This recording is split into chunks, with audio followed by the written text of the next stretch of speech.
أعوذ بالله من الشيطان الرجيم بسم الله الرحمن الرحيم الحمد لله رب العالمين وصلى الله على سيدنا وحبيبنا حبيب إله العالمين محمد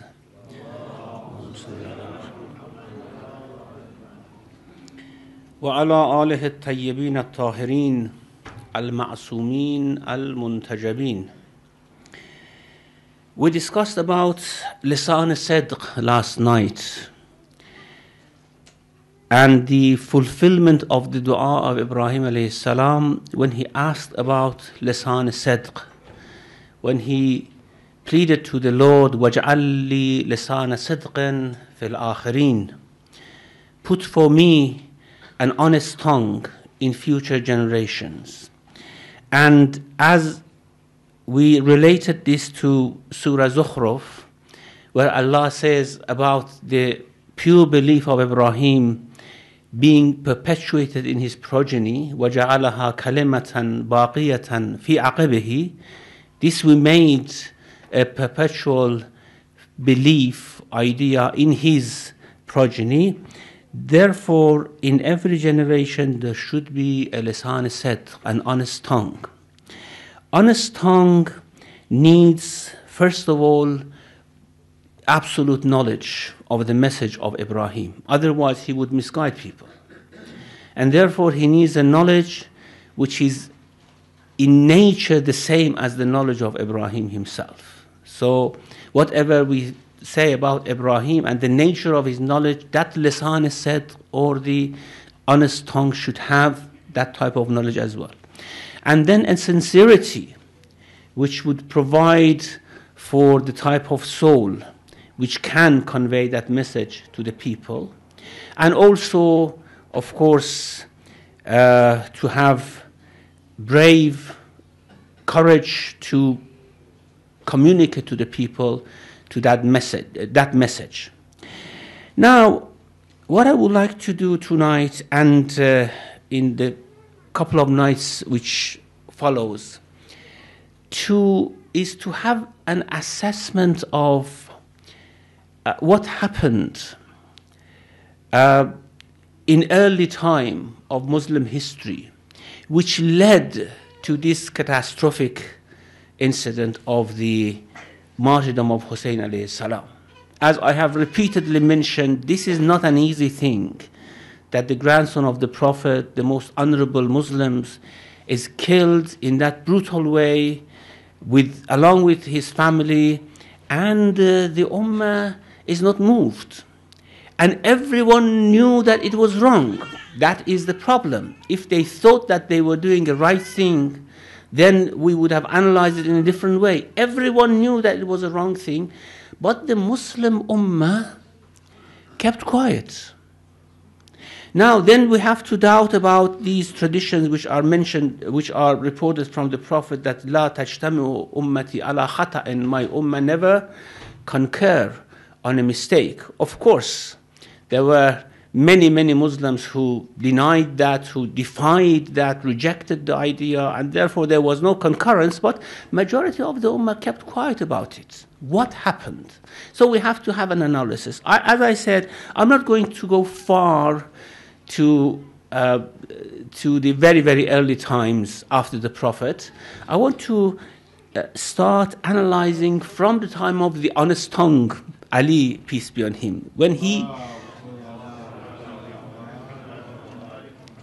when the honest tongue started to speak. Now, when we are going through the statements of the honest tongue of Ibrahim, the honest tongue of the Prophet, peace be on him, we see that the situation is very grim, even darker than what we can imagine. Because the honest tongue doesn't just see the appearance, the apparent face of Muslims. Okay, everyone is praying, everyone is fasting, everyone is saying La ilaha illallah, everything is good, happy days. The honest tongue doesn't look at this. The honest tongue looks deep into the heart of the people and into the diseases which would develop into cancerous type of ailments in future. Now, a few statements from Amirul Mu'minin and then some analysis about what happened which the Ummah came to this position and situation. When Amirul Mu'minin was given bay'ah in Medina, this is sermon number 16 from Nahjul Balagha. Of course, some may doubt the statements in Nahjul Balagha because they say this was compiled by Sharif al-Radhi, rahmatullah alayh. There is no chain of transmission for this. However, other scholars have actually compiled a mustakhraj for this book, and that is the book which contains all the asnad, chains of transmission, which Sharif al-Razi has omitted and has decided not to mention. So it's not only in this book. These statements that I'm going to mention can be found in many other books with chains of transmission, Sunni and Shi'i, because this is related to history rather than to Aqidah and belief. Now, Sharif al-Razi says, من كلام له عليه السلام لما بويع في المدينة, when he was given bay'ah in Medina. And of course people came to him, they wanted to give him allegiance. He said, I do not accept unless this is in front of everyone and everyone agrees with it and accepts it, because he knew that some are going to somehow renege later on and take back their allegiance, like Talha and Zubayr. So he wanted this to be quite clear, apparent, everyone agreeing. So when he was given this bay'ah, he made a short statement and he set out his plans. And he said, what I am going to do, I'm not going to behave the same way my predecessors behaved. And why he says this? Because he is actually detecting, he is diagnosing a disease in the Ummah. He says that Allah, of course, I'm just taking the sentence which is related to my topic. Allah wa inna baliyatakum qad adat kahayataha yawma ba'athallah nabiyahu sallallahu alayhi wa. Your disease, your ailment has come back the way it was at the time of the bi'thah of the Prophet. You are no different. How are we no different? We have made lots of jihad. We are praying, we are fasting, we are saying La ilaha illallah. Why are we no different? Well, of course, things have changed in this way, but the hearts are inclined towards the same things as it was before, towards asabiyya, asabiyatul jahiliyyah, prejudice, proud, arrogance, and all these things. These are the things that this lisan al-sadq is seeing in the ummah.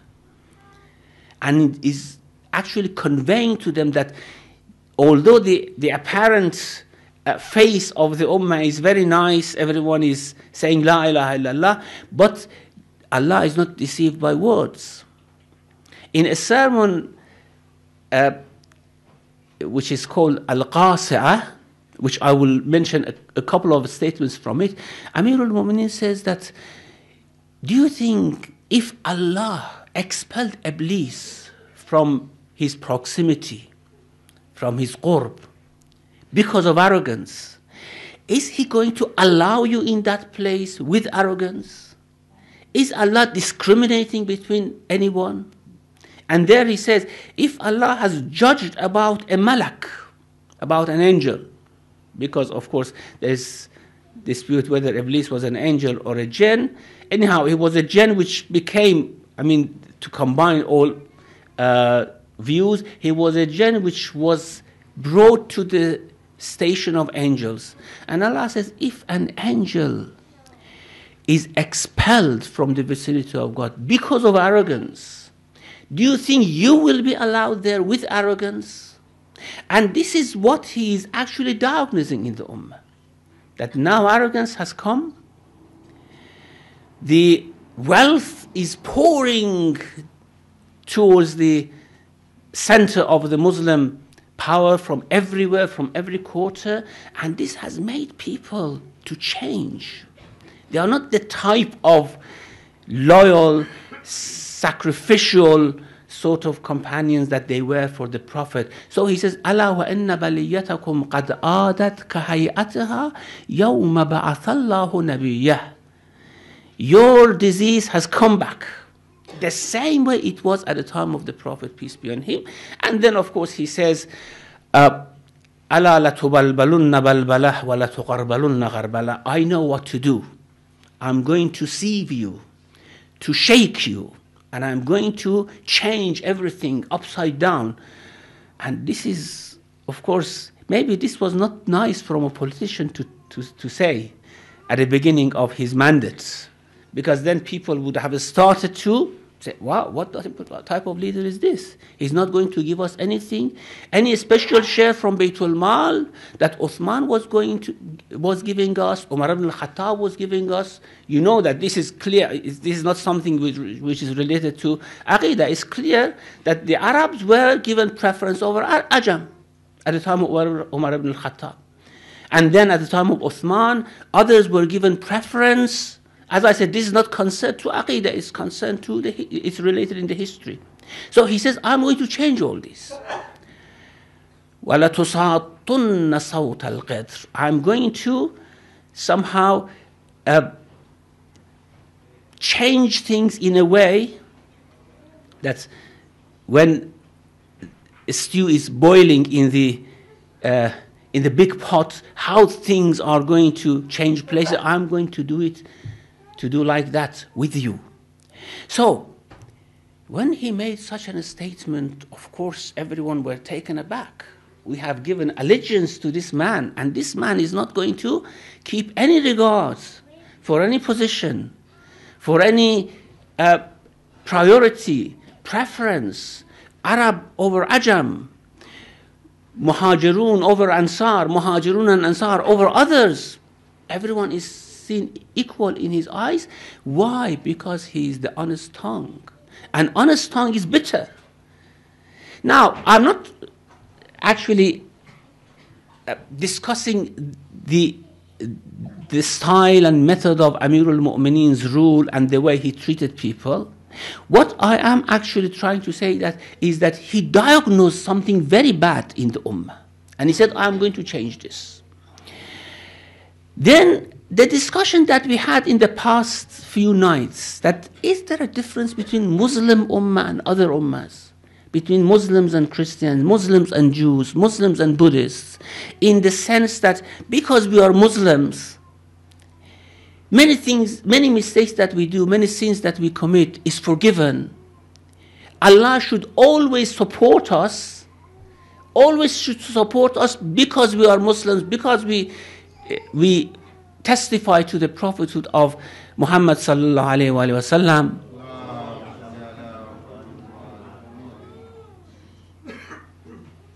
And in a way discriminate between us and other nations. Now, Amirul Mu'mineen very clearly says that this is not the case. Allah doesn't look at names. Allah looks at realities. Why Muslims have lost their glory? Sometimes I'm amazed. We think that Muslims should always have glory no matter what they do. No matter what their history has been. And I wonder, I would have actually imagined a bigger punishment for Muslims for killing Hussein alayhi salam than what has happened in the history. I mean, we have done all these things, and then we say, God, we are Muslims, why don't you help us? You have given us the promise of support. Now, this honest tongue is very, very clearly mentioning that do not expect help from God. Oh, Muslims, do not expect help from God if you are fighting for your own ambitions. Allah supports those who fight for His sake, not those who fight for their ambitions. There is a khutbah in Nahj al-Balagh, as I mentioned, which is called Khutbatul Qasa. The Qasa means the khutbah which really hits the hearts.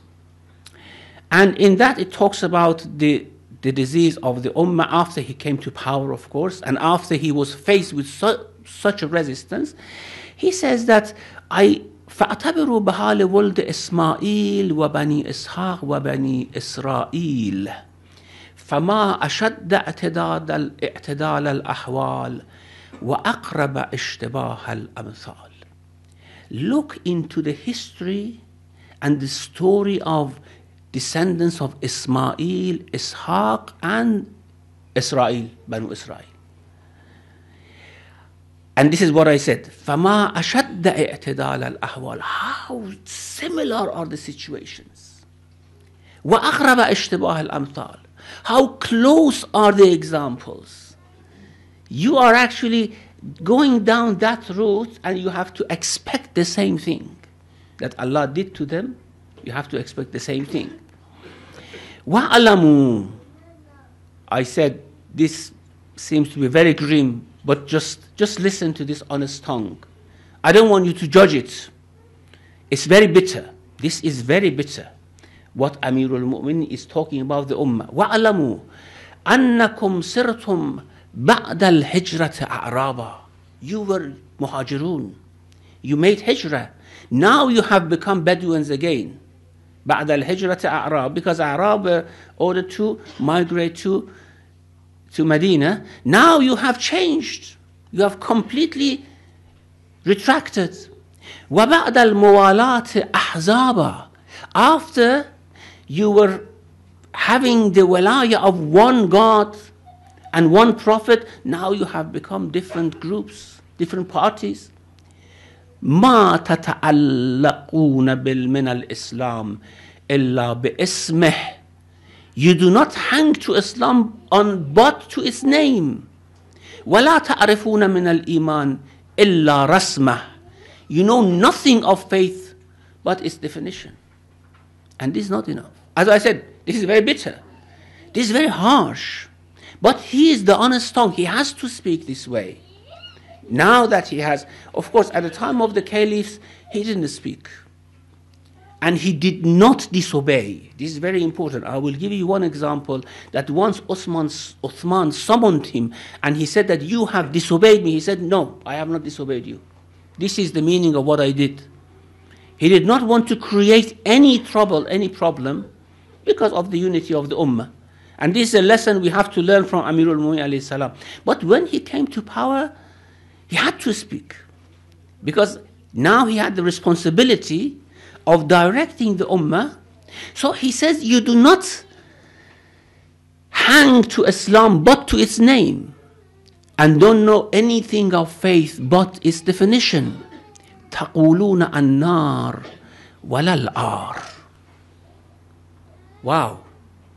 You say hell is better than disgrace, than we are somehow preferred over by some other tribe, that tribe or that party or that group would be better than us, overwhelm us.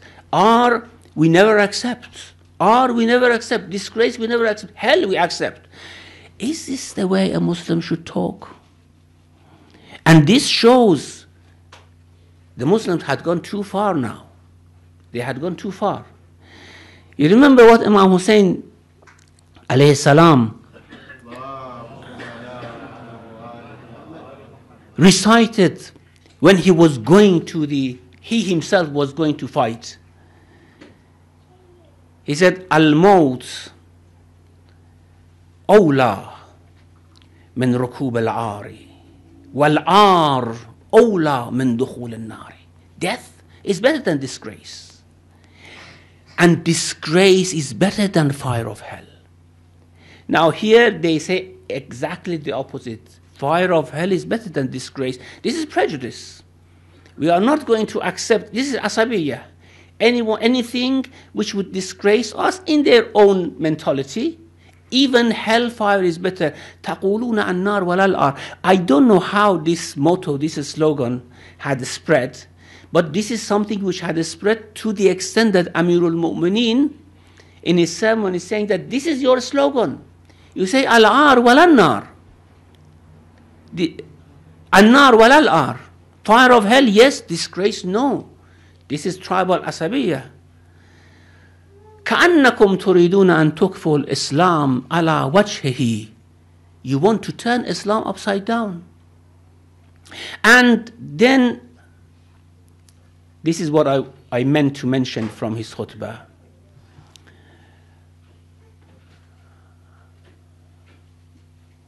وَإِنَّكُمْ إِن لَجَأْتُمْ إِلَى غَيْرِهِ. If you come out of the true faith, not the appearance of the faith, not just on the tongue, in the heart, if you come out of it, حَارَبَكُمْ أَهْلُ الْكُفْرِ. Okay, other nations will come and fight you. Now, ponder on this, what has happened in Islam, because this has perplexed many people. Why Muslims have lost their glory? Look what the honest tongue is saying. If you إِن لَجَأْتُمْ إِلَى غَيْرِهِ, if you seek refuge in other than true faith, حَارَبَكُمْ أَهْلُ الْكُفْرِ. The Ahlul Kufr will fight you. Natural. Everyone is fighting for more territory, more power. ثُمَّ لَا جِبْرَائِيل وَلَا مِيكَائِيل وَلَا مُهَاجِرُونَ وَلَا أَنصَارَ يَنْصُرُونَكُمْ إِلَّا الْمُغَارَعَةِ بِالسَّيْفِ حَتَّى يَحْكُمَ اللَّهُ بَيْنَكُمْ. You fight, but don't accept that Jibreel and Mikael and Muhajirun and Ansar come to your help. That is for real mu'minun. That's not for those who carry the name of Islam and then attack other nations, do not have any scruples, take things to the extreme in terms of brutality and all these things, and then they say, Ya Allah, why didn't you help us? Why have we lost our glory? Well, we deserved it. Because we deserved it. Because of the true faith had lost its appeal from the hearts. Then Jibreel and Mikael and Muhajirun and Ansar would not help you. وَإِنْدَكُمْ الْأَمْثَالِ مِنْ بَأْسِ اللَّهِ وَقَوَارِهِ. You have lots of examples before you. So, is there a difference between Thamud and Muslims? A difference between Ad and Muslims? A difference between Qawm Fir'aun and Muslims? No, there is no difference. As I said before, there is no chosen nation. It's mentioned in the Bible as well. I read it somewhere, I don't remember from which prophet, who said Allah doesn't have a chosen nation. Allah chooses nations, gives them the grace and blessing. If they deserve it, they keep it. If they don't deserve it, they lose it. And then he says, فَإِنَّ اللَّهَ سُبْحَانَهُ لَمْ يَلْعَنِ الْقَرْنَ الْمَاضِي بَيْنَ أَيْدِيكُمْ إِلَّا لِتَرْكِهِمُ الْأَمْرَ بِالْمَعْرُوفِ وَالنَّهْيَ عَنِ الْمُنْكَرِ. Do you know why the previous ummahs were deprived of the mercy of God? Because they abandoned Amr bil-Ma'ruf وَالنَّهْيَ عَنِ الْمُنْكَرِ. And when Hussein alayhi salam actually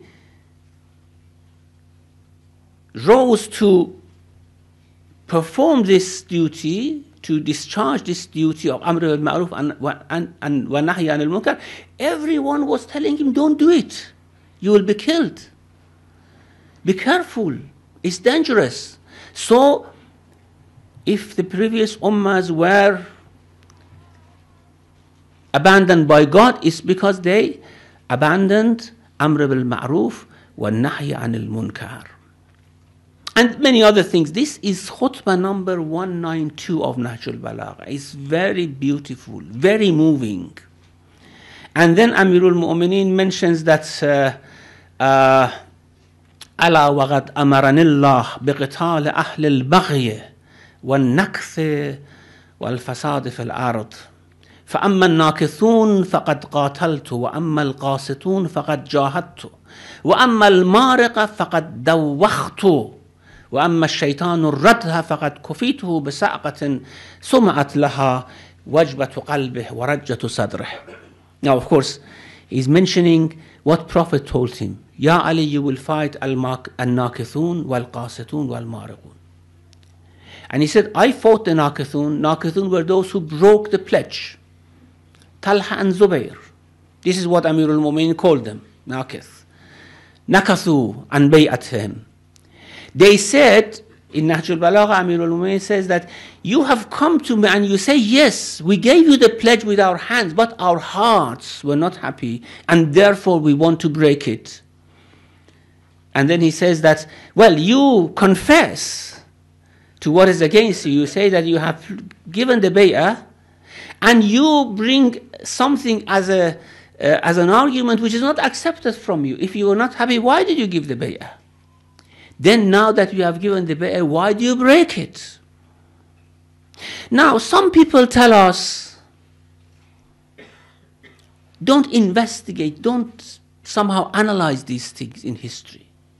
Leave that Allah would judge between them. My question is, then how should we get, where from should we get our examples?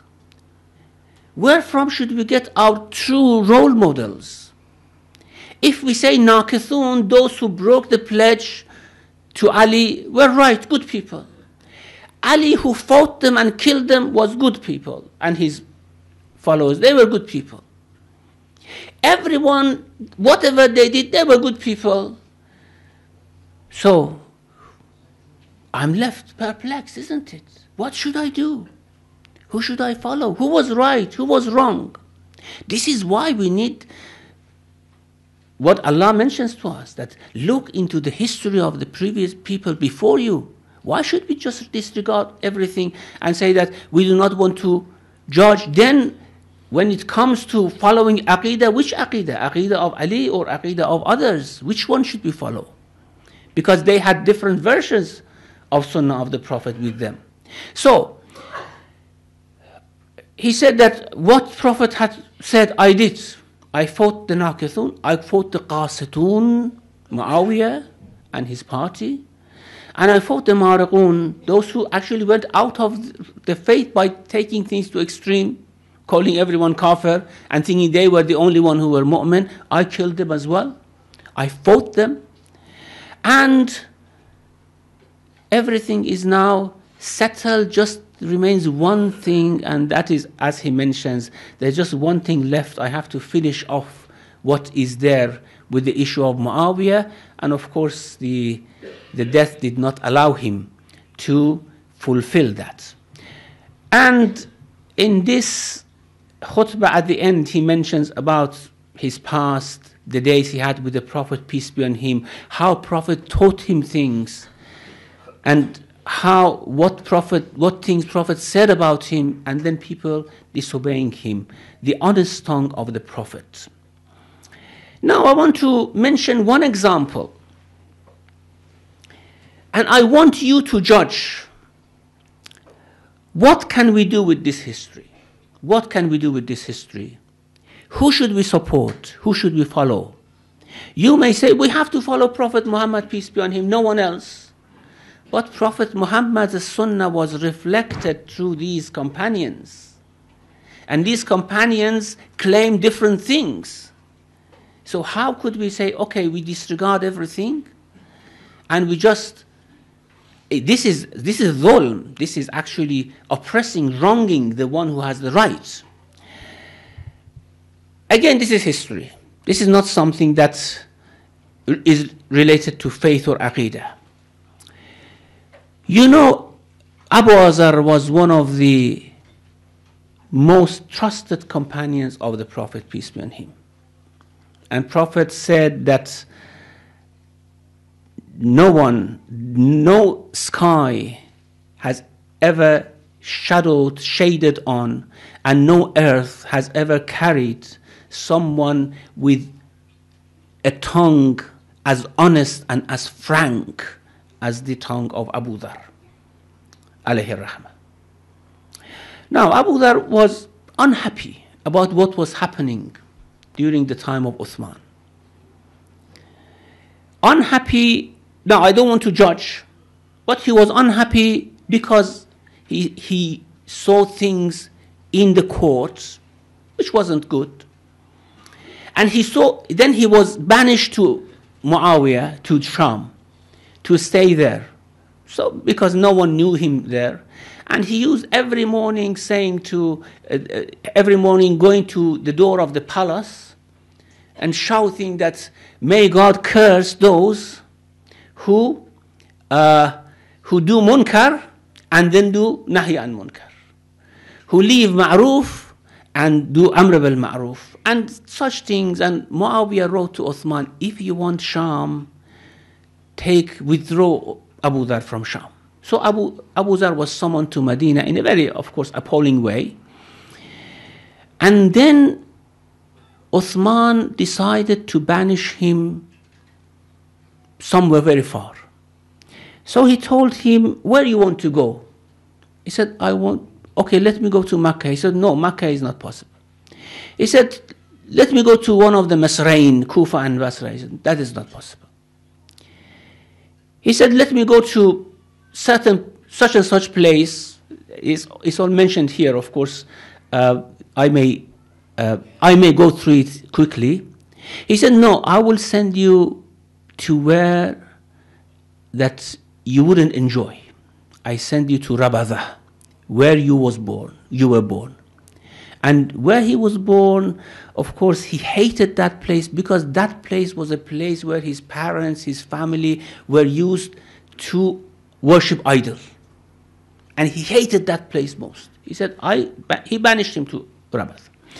When he banished him, he ordered Marwan ibn al-Hakam.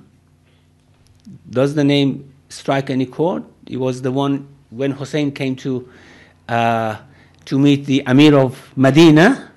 He was present. And he said, either kill him or take pledge from him now. So he sent Marwan ibn al-Hakam to guard him and conduct him outside Medina. And he ordered no one should go and see off and talk to Abu Dhar. Now, the history says, this is reported by Ibn Abil Hadid in Sharh Nahjul Balagha, and he reports it from Abdul Razak, from Akrama, from Abdullah ibn Abbas. Of course, Sharif al-Razi has his own chains, but Abdul Razak ibn Abil Hadid reports it from him.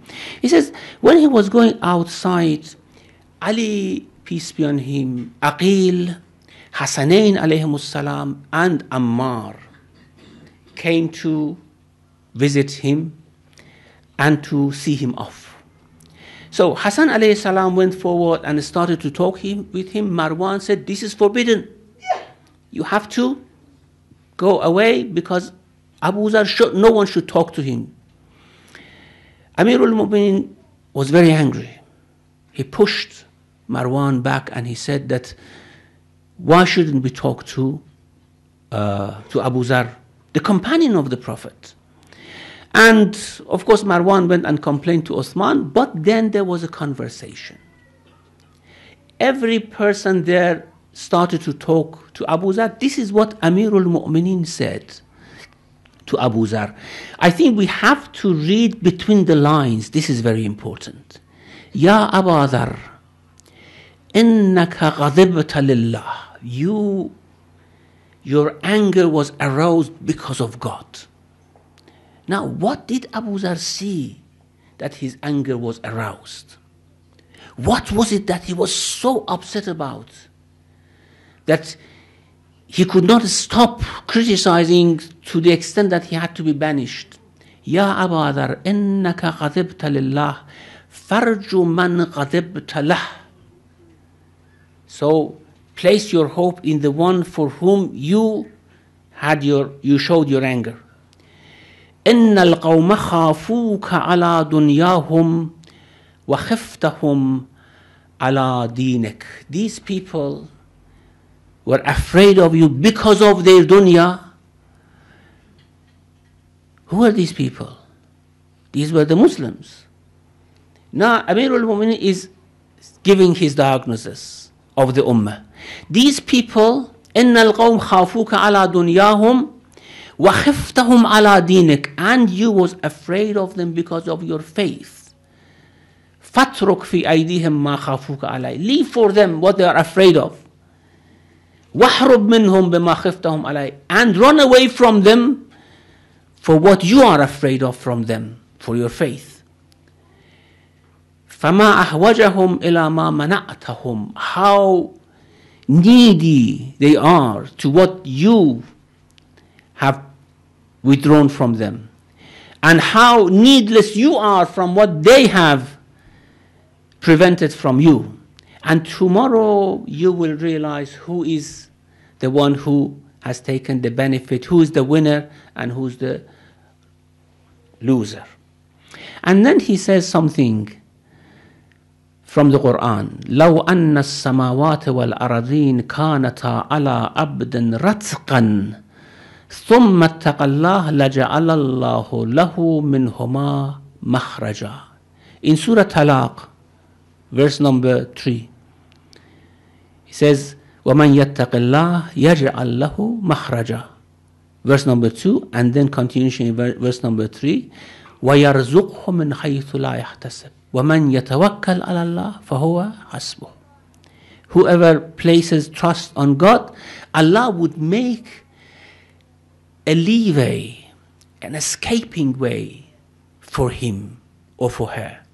Whether in rizq, or especially this is what is mentioned about Abu Dhar, in times of confusion. So it's very recommended that people recite these 2 half verses after every salat 3 times. Especially in time of confusion, Allah would make escape way for people towards guidance by the blessing of this verse. It says, even if the whole heavens and earth are tight and a person has taqwa, Allah will open them for him or for her. So Abu Dhar, this companion, is banished because of his criticism. What was his criticism? We will somehow analyze further, inshallah, later. But the point is, the picture Amirul Mu'mineen, the honest tongue, is giving is not a very beautiful picture. It's not what was expected from Muslims. And therefore, it is not quite unexpected or not very surprising if we see that Muslims come together and kill Hussein alayhi salam. Everyone knows it's wrong and no one talks against it. No one objects against it. However, this incident brought some Muslims to their minds. You have heard, after Imam Hussein came the Tawwabun, others, and many lessons were learned from the incident.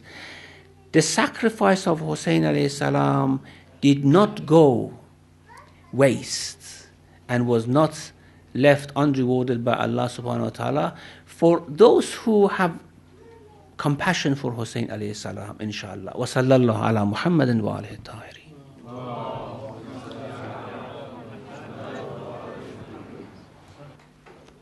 Are there any questions? Sheikh, assalamu alaikum, thank you. Alaykum salam. We know the famous way Hazrat Ibrahim communicated with Allah, that is the dream that he had, on which the Prophet had no doubt. Now, what other ways was Hazrat Ibrahim communicating? When we relate to our Prophet, we know that Jibreel was coming with the ayat and instructions. So, what were the ways that Hazrat Ibrahim was communicating with him? And then, why was he? How sure was he that the communication that he was getting was from Allah? Well, just like our Prophet, Jibreel came to him. And sometimes it was dream. Just like our Prophet as well, sometimes dreams came as revelation to him. Maybe not revelation of the Quran, but other types of revelation. So, because prophets have different ways to receive revelation. One way was through the dream that Ibrahim mentioned. Other ways through mediation of angels, which is of course mainly Jibreel. And then through without mediation of angels as well, which is of course very difficult, and that's why it doesn't happen usually for prophets except in very exceptional cases. So the same sort of revelation was coming to Ibrahim alayhi salam as well. Assalamu alaikum, Sheikh. Alaykum salam. Sheikh, you raised a very interesting point about the chain of transmission in Nahjul Balagha. Now, whenever I have a discussion with my Sunni brothers, friends, I struggle to come up with evidence of the chain.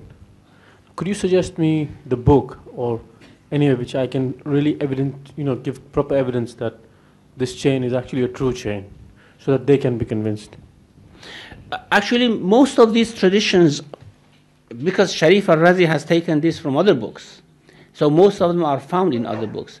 There are books written on Isnad of Nahjul Balagha, and actually some versions of Nahjul Balagha, some editions, some prints of Nahjul Balagha, they have the books which have similar traditions there. For example, for one khutbah or for one letter, several books are mentioned that this can be found in those books as well. We cannot find the chains of Sharif al-Razi because he was not concerned about the chain. He was concerned about eloquence. And actually he saw the proof of these statements to be from Ali, peace be on him, the eloquence of the statements which was unparalleled with any other statement from Arabic literature. So he didn't actually was concerned about the chain, and somehow he was collecting these for himself. And then, of course, he decided to publish it. But as I said, there are editions of Nahjul Balagha which mention all other books in which these traditions are mentioned. Now, this one which I mentioned, it is reported in Al-Kafi with chain of transmission. Is reported, as I said, in Jawhari has reported it from Abdul Razak al-San'ani, the Sahib al-Musannaf, from Ikramah, from Abdullah ibn Abbas. So these chains could be found here and there. Two related questions, Sheikh, very small. Ibn Hadid, he was a Sunni scholar, right? Yes. Okay. Is there another Sunni scholar, who has got a list of compilations of Amir Mu'mineen's khutbahs or letters? No, Ibn al-Hadid has written a commentary on Nahjul Balagha. Also, Ibn Maytham has written a commentary on Nahjul Balagha. And maybe Ibn al-Hadid was very interested in this because of the eloquence as well. Of course, there are things in Nahjul Balagha which somehow is against what Ibn al-Hadid himself believed. And that's why, for example, in many instances, he says that our shuyukh have said this about this statement, and I asked my sheikh about such a statement, which is quite clearly laid out in his sharh of Nahjul Balagha. Assalamu alaikum, Sheikh. Alaykum assalam. You mentioned earlier on the verses to recite in times of confusion. Forgive me if I missed, if you actually said them, but could you... It's the last part of the verse number 2 of Surah Talaq and verse number 3. Okay? Assalamu alaikum, Sheikh Muhammad. Alaykum assalam. With regard of analyzing or talking about in the A'mal or Akhlaq of Khulafai Rashidin, it's my humble opinion that as a weak Muslim, I don't really want to get into judging them or analyzing them, but I know that I cannot be quiet for what happened in Kerbela anymore, and I can understand now what is haq and what is not haq, and haq was definitely with Imam Hussein. So I do definitely do bayat with Imam Hussein. But when you said that, who do we follow? There is no doubt in my mind that Aimeh and Ahlul Bayt of Rasulullah are definitely the best role models for me, and I should learn from their ways of life. But who do we follow? I think the the best people that we can follow are mentioned in the qisas of Qur'ani, the stories of Quran. We can learn, sabr from Ayyub alayhi salam, and qalb salim from Ibrahim, and Tawbah from Yunus, and so on, and it just continues. And all how we can, learn is from them. And that's the safest way for me. I don't know if I'm right or wrong, but that's how I think. And also, I think what the sad story I heard was the brother there saying that Wahhabis are killing Shias. I think the best way if he had said, sadly, Muslims are killing Muslims in Syria, it would have a much bigger effect, a much bigger message to say that we're all brothers in Islam, and sadly the followers of Ahlul Bayt are being killed and oppressed in Syria. Instead of saying Shias, saying Muslims are killing Muslims, that's much, much sadder, I think. So I thought I'd mention that. Thank you so much. Thank you. Very good. Are there any questions on the ladies' Yeah, side? Assalamu alaikum. I had a question about Nahjul Balagha Sermon 79, where the Imam is speaking about women, and I was wondering if you could explain the tone and the context of what's being said, because from an outsider's perspective who doesn't have much understanding, they would probably think that it's sort of defaming women, saying that they're not intelligent, not capable. So can you explain that? I think if we want to have a short answer or very short summary discussion about it, we cannot give it actually the full analysis which it deserves. And because it's a very sensitive issue and it's mentioned in Nahjul Balagha, and it's not only in Nahjul Balagha, of course, in many other books, the same things are mentioned. So I think we need a full discussion about it. So if you allow me, we leave this for a full session. I don't know when that will come. Maybe the organizers, inshallah, will make a full session on that. It's not only that. We have, for example, the verse number 34 of Surah Nisa, which is very controversial as well. So I think we have to bring all these together and then discuss them together to see what conclusion we will get about it, inshallah. Thank you very much, Sheikh. I think we'll end there. Salawat. Okay, thank you.